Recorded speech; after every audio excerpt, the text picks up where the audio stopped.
എവിടെ പോവാ? പുറത്തേക്കൊന്ന് പോണം. അത് മനസ്സിലായി, പുറത്തേക്കാണെന്ന്. അതെങ്ങോട്ടാണെന്നാ ചോദിച്ചത്. എനിക്ക് കുറച്ച് അത്യാവശ്യങ്ങളുണ്ട്. എന്തത്യാവശ്യം? അങ്ങനെ ഞങ്ങൾ അറിയാത്ത ഒരാവശ്യം വേണ്ട നിനക്ക്. നിക്കേ, എങ്ങോട്ടാണെന്ന് പറഞ്ഞിട്ട് പോയാ മതി. നീ പറഞ്ഞിട്ട് പോകാമായിരുന്നു, പക്ഷെ ഇപ്പൊ കാണിക്കുന്ന ഈ അധികാരം ഉണ്ടല്ലോ, അത് വേണ്ടച്ച. അതുള്ളിടത്തോളം കാലം ഒന്നും പറയില്ല ഞാൻ. എന്റെ കുടുംബത്തിൽ ഞാനല്ലാതെ നീയാണോ അധികാരം കാണിക്കേണ്ടത്? കുടുംബത്തിലായിരിക്കും, പക്ഷെ എന്റെ അടുത്ത് വേണ്ട. വ്യക്തിപരമായ കാര്യങ്ങളിൽ ഇടപെടാൻ എന്റെ അച്ഛനെ പോലും ഞാൻ അനുവദിച്ചിട്ടില്ല. അപ്പോ നീ തനിഷ്ടം പോലെ ജീവിക്കാൻ തീരുമാനിച്ചു? എല്ലാവരും അവനവന്റെ ഇഷ്ടത്തിലാ ജീവിക്കുന്നത്, അല്ലാതെ ഒരധികാരിയും ബാക്കി എല്ലാവരും അടിമകളായിട്ടും ജീവിക്കണ്ട. നീ എന്നെ കുറിച്ചാ പറഞ്ഞതെങ്കിൽ അങ്ങനെ തന്നെയാ ഇവിടെ. ഈ വീട്ടിൽ ഞാനാണ് അധികാരി. എന്നെ അനുസരിച്ച് ജീവിക്കാവുന്നവരോട് നിന്നാ മതി. അച്ഛൻ എന്നെ അറിഞ്ഞൂടാത്തതുകൊണ്ട് ഇവിടെ ജീവിക്കണമെന്ന് ഒരു നിർബന്ധമില്ല എനിക്ക്. അനാവശ്യമായിട്ട് ആരെങ്കിലും അനുസരിക്കേണ്ടി വന്നാൽ അന്ന് ആത്മഹത്യയും ദേവയാനി. എന്താ അഹങ്കാരാണെന്ന് നോക്കി വെച്ചാ ആരും പേടിയില്ല എടുത്തേക്ക്. പേടിച്ചോളും. പേടിപ്പിക്കാനുള്ള വഴി എനിക്കറിയാം.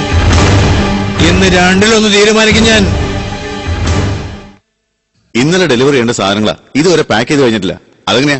24 മണിക്കൂറും കള്ള് ഷാപ്പിലല്ലേ ആള്? സന്ധ്യക്ക് ഞാൻ പോയി 2 എണ്ണം വീശുന്നാണോ വലിയ തെറ്റ്?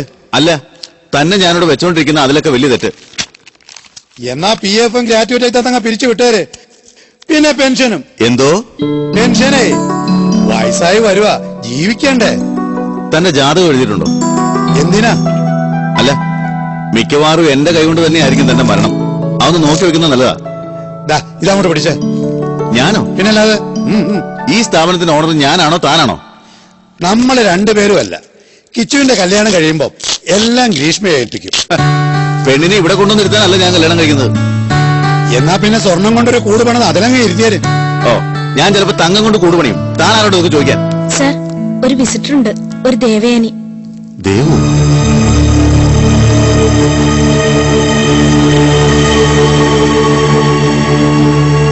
ഇപ്പൊ കാണാൻ പറ്റില്ലെന്ന് പറ. ഞാൻ വരാം.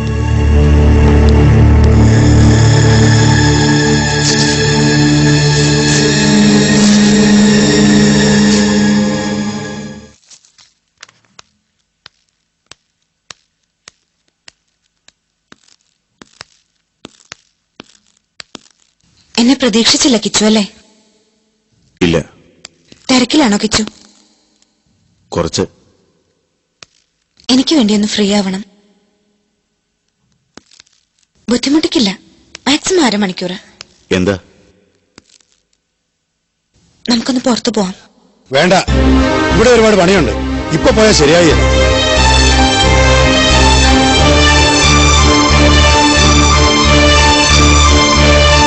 എനിക്കൊന്ന് സംസാരിക്കണമെന്നുണ്ട് കിച്ചുനോട്. ബുദ്ധിമുട്ടാവില്ലെങ്കിൽ എന്റെ കൂടെ ഒന്ന് വരണം. ഇപ്പൊ എന്താ കിച്ചുനോട് ഇത്ര സംസാരിക്കാൻ? ഇത്രയും നാളില്ലാത്ത സംസാരം അടുപ്പൊന്നും ഇനിയും വേണ്ട. ഒരുപാട് ബുദ്ധിമുട്ടിയാ ഞാൻ ഇങ്ങോട്ട് വന്നത്.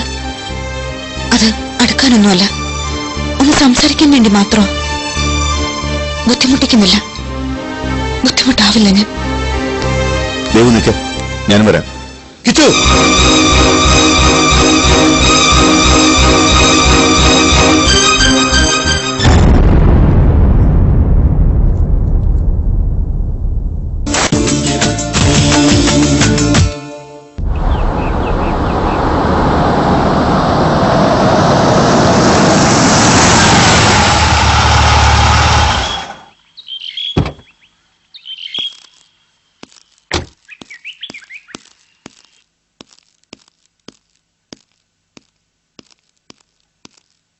നീ അകത്ത് കയറി അടയിരുന്നോ? എന്നിട്ട് പെണ്ണുമ്പിള്ളി രാജ്യം ചുറ്റി സഞ്ചരിക്കാൻ വിട്. എന്താ പറഞ്ഞത്? എന്തു പറയാനാ, അവൾ ഇവിടുന്ന് ഒരുങ്ങി കെട്ടിയങ്ങ് ഇറങ്ങിപ്പോയി. അച്ഛൻ പലവട്ടം ചോദിച്ചു, എന്നിട്ട് എങ്ങോട്ടാ പോണേന്നൊരു അക്ഷരം പോലും പറഞ്ഞില്ല അവള്. നിന്നോട് എന്തെങ്കിലും പറഞ്ഞിരുന്നോ? പിന്നെ അവനോട് പറഞ്ഞിട്ടല്ലേ അവള് പഴയ കാമുകനെ കാണാൻ പോകുന്നത്. നീ നോക്കൊന്നും വേണ്ട. അവള് മറ്റവനെ കാണാൻ പോയത് തന്നെയാ. നീ വെറും ബംഗോന്തൻ. പാന്റും കോട്ടും ഇട്ട് നടന്നാ പോരാ, കെട്ടിയ പെണ്ണ് നിലയ്ക്ക് നിർത്താൻ കൂടി പഠിക്കണം. ഏട്ടൻ പോയി വല്ല കുഴപ്പമുണ്ടാക്കോ? ഉണ്ടാക്കണം. എന്നോട് കാണിച്ച അഹന്തയ്ക്ക് സമാധാനം പറയിക്കണം അവളെ കൊണ്ട്.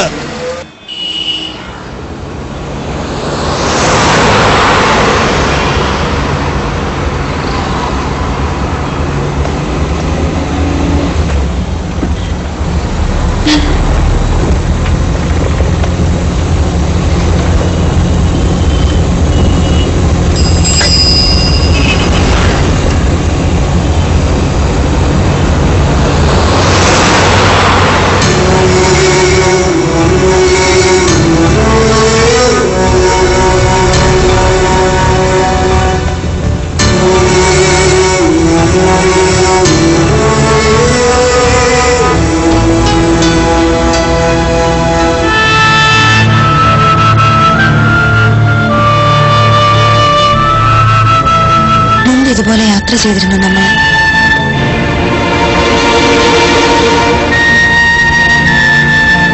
അന്നൊക്കെ വാക്കുകളില്ലാതെ ഇങ്ങനെ ബുദ്ധിമുട്ടിയിട്ടില്ല. സാഹചര്യങ്ങൾ മാറിയില്ലേ? നമ്മളും സാഹചര്യങ്ങൾ മാറി.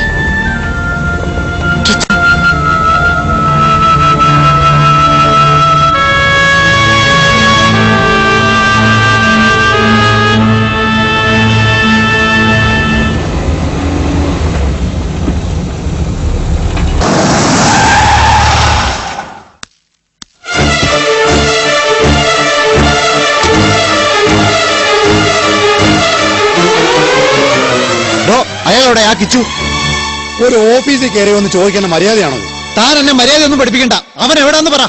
കിച്ചു പുറത്തുപോയി. കൂടെ ഒരു തലതെറിച്ച പെണ്ണുണ്ട്, ദേവയാനി. അടുത്തുള്ള ബീച്ചിലോ പാർക്കിലോ കാണും. ഒന്ന് നിന്നേ. ഡോക്ടറല്ലേ താൻ? എന്താ? അല്ല, കുടുംബത്ത് പെണ്ണുങ്ങൾ അടങ്ങി വാങ്ങിയിരിക്കണമെങ്കിൽ അതിനും വേണം നല്ല ചികിത്സ.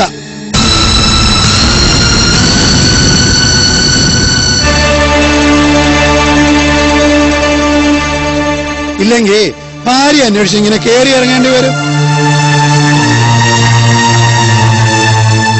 പറ്റുമെങ്കിൽ ആ പെണ്ണിനോടൊന്ന് പറയണം, ഇനിയെങ്കിലും കിച്ചുവിനെ ഒന്ന് വെറുതെ വിടാൻ. ഒന്ന് ജീവിച്ചോട്ടെ ഞങ്ങള്. പറയാം. താൻ പറഞ്ഞതുപോലെ ഇന്ന് തുടങ്ങും ഇതിനേക്കുള്ള ചികിത്സ.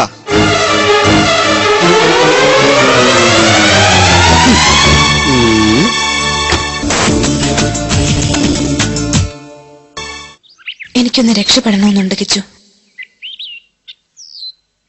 ആരും അറിയാത്ത, ആരും അന്വേഷിച്ചു വരാത്ത ഏതെങ്കിലും ഒരു സ്ഥലത്തേക്ക് ഒളിച്ചു പോയാലോ എന്ന് ആഗ്രഹിച്ചു പോവാൻ ഞാൻ.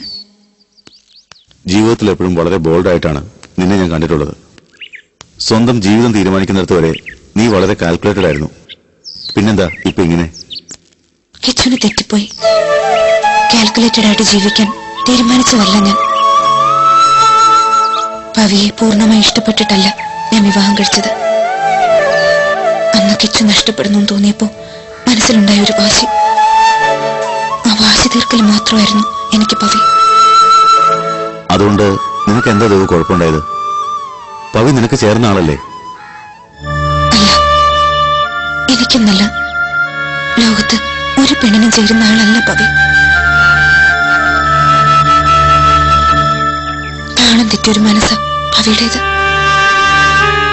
എന്താ നീ ഇങ്ങനെയൊക്കെ പറയുന്നത്? കല്യാണം കഴിഞ്ഞിട്ട് ഇന്ന് വരെ 4 ചുവരുകൾക്കുള്ളിൽ വെച്ച് ഭാര്യയെ കണ്ടാൽ പേടിച്ചു പോകുന്ന ഭർത്താവിനെ കുറിച്ച് വേറെ എന്താ കിച്ചു ഞാൻ പറയേണ്ടത്?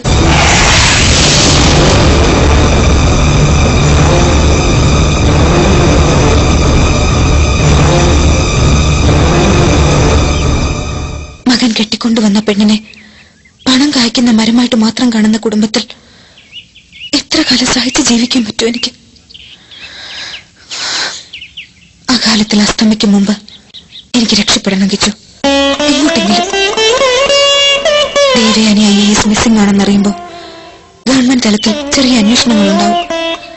കണ്ടുകിട്ടാതാവുമ്പോ പിന്നീടുള്ള അന്വേഷണങ്ങളൊക്കെ വെറും പ്രഹസനങ്ങളാവും. പിന്നീട് ഒക്കെ വെച്ച് കെട്ടി അവസാനിപ്പിക്കും. അതുപോലെ തന്നെയാ ബന്ധങ്ങളും. ദേവുവിനെ ഓർത്ത് എല്ലാവരും കുറച്ചു ദിവസം കരയും, പിന്നെ കുറച്ചു കാലം കാത്തിരിക്കും, പിന്നെ കാത്തിരിപ്പ് ഒരു പ്രഹസനമാവും. ദേവു, പ്രശ്നങ്ങളെ ഫേസ് ചെയ്യാൻ നിനക്ക് ഞാൻ പറഞ്ഞു തരേണ്ട കാര്യമില്ല. ഒളിച്ചോടിയാൽ പോയി ഒളിക്കാൻ സ്ഥലങ്ങളില്ല മനുഷ്യന്. അപ്പൊ പിന്നെ മരിക്കണം കിച്ചു. ശരീരം വിട്ടുപോയാൽ ആത്മാവിന് ഒളിക്കാൻ ഇഷ്ടംപോലെ സ്ഥലങ്ങളുണ്ടാവും. നീ ഇപ്പൊ പറഞ്ഞ മരണത്തിനും ഒളിച്ചോട്ടത്തിനും ഇടയിൽ ഒരു ജീവിതമുണ്ട്. ക്ഷമയോടെ തേടിയാൽ അത് കണ്ടെടുക്കാൻ പറ്റും. അതിന് തേടിപ്പോവൊന്നും വേണ്ട. ഇനി എത്ര ജീവിതം ഉണ്ടെങ്കിൽ അതിന്റെ പഴയ കാലത്തിലേക്കുള്ള തിരിച്ചുവരവാണ്. എല്ലാവരും ഉള്ള പഴയ കാലത്തിലേക്ക്. അച്ഛനും അമ്മയും കല്യാണി ചേച്ചി, പിന്നെ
എന്താടി നീ വിളിച്ചു വരുത്തിയാണോ അതോ നിന്നെ വിളിച്ചു വരുത്തിയാണോ?